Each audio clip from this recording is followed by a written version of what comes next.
കണ്ണാടിയിൽ നോക്കി സംസാരിക്കാനായിട്ട് അനിമോളെയാണ് ബിഗ് ബോസ് വിളിക്കുന്നത്. അപ്പോൾ ബിഗ് ബോസ് പറയുന്ന നിരവധി വെല്ലുവിളികളെ അതിജീവിച്ച് ഒറ്റയ്ക്ക് പോരാടി അനിമോൾ ഇവിടം വരെ എത്തിയിരിക്കുന്നത്. പൊട്ടി കരയാൻ പോലും പറ്റാതെ ആൾക്കാരുടെ പരിഹാസം പേടിച്ച് ഒരുപാട് സഹിച്ചിരുന്നിട്ടുണ്ട്. അങ്ങനെ അനിമോളുടെ മറ്റുള്ളവരുടെ പരിഹാസത്തിൽ കരയാൻ പറ്റാത്ത അവസരം അഭിമാനിക്കുക എന്ന് പറയുന്ന അപ്രതീക്ഷിതമായ ഒരുപാട് പ്രതിസന്ധികൾ അനിമോൾക്ക് ഇവിടെ തരണം ചെയ്തിട്ടുണ്ട്. പലപ്പോഴും മനസ്സ് വിഷമിക്കപ്പെട്ട അവസ്ഥയിലും ഒറ്റപ്പെട്ട അവസ്ഥയിലും ഒന്ന് തുറന്നു പറയാൻ ഒരാളെങ്കിലും ഉണ്ടായിരുന്നെങ്കിലെന്ന് ആഗ്രഹിച്ചിട്ടുണ്ട്. ആ സമയത്ത് കൺഫെഷൻ റൂമിൽ വന്ന് ബിഗ് ബോസിനോടാണ് മനസ്സ് തുറന്നിട്ടുള്ളത്.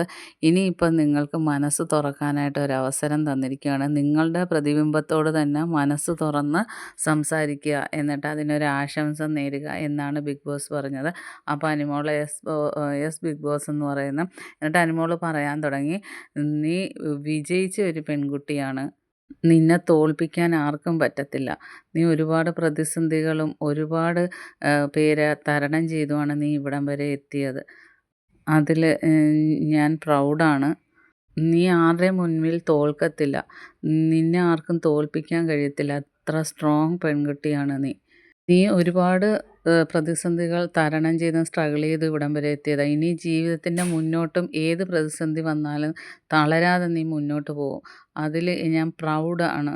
ആരൊക്കെ എന്നെ തോൽപ്പിക്കാൻ വന്നാലും ഞാൻ തോറ്റു കൊടുക്കത്തില്ല.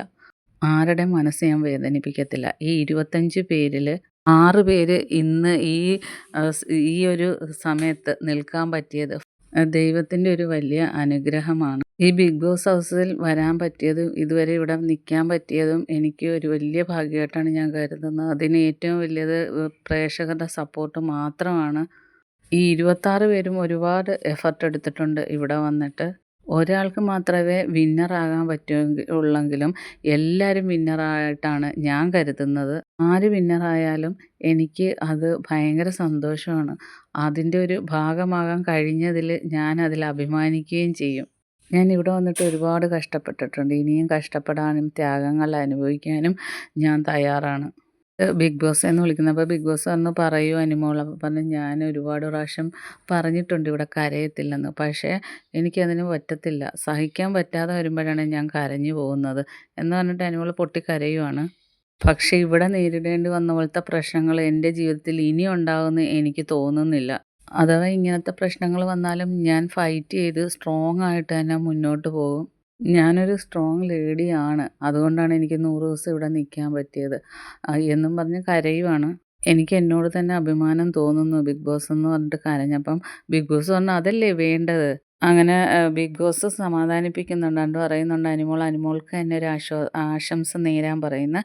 എന്നിട്ട് പക്ഷേ ബിഗ് ബോസ് ആരോടും ഇത്രയും ഇതായിട്ട് പറഞ്ഞിട്ടില്ല. അനിമോളുടെ ആ ഒരു അവസ്ഥ, അനിമോൾ 100 ദിവസത്തിൽ ഇപ്പം 99 ദിവസവും ഇവിടെ ബുദ്ധിമുട്ടി കഷ്ടത അനുഭവിച്ചത്, എല്ലാവരും പിന്നിൽ നിന്ന് കുത്തിയത്, ഒറ്റയ്ക്ക് നേരിട്ടത് ബിഗ് ബോസിന് അറിയാവുന്നത് കൊണ്ട് തന്നെ ബിഗ് ബോസ് ഒരുപാട് സപ്പോർട്ട് ചെയ്ത് ഒരുപാട് നല്ല രീതിയിൽ തന്നെയാണ് സംസാരിച്ചത്. ബാക്കി എല്ലാവരെയും പകുതി എത്തിയപ്പം തന്നെ ഓടിച്ചു വിട്ടു. അങ്ങനെ അനിമോൾ ബോസ് പറഞ്ഞ പോലെ സ്വയം ആശംസകൾ നേർന്നിട്ട് ആ വാക്കുകൾ അവിടെ നിർത്തുകയാണ്. ബാക്കി അപ്ഡേറ്റുമായിട്ട് വീണ്ടും വരാം. എൻ്റെ ചാനലൊന്ന് സബ്സ്ക്രൈബ് ചെയ്യണം.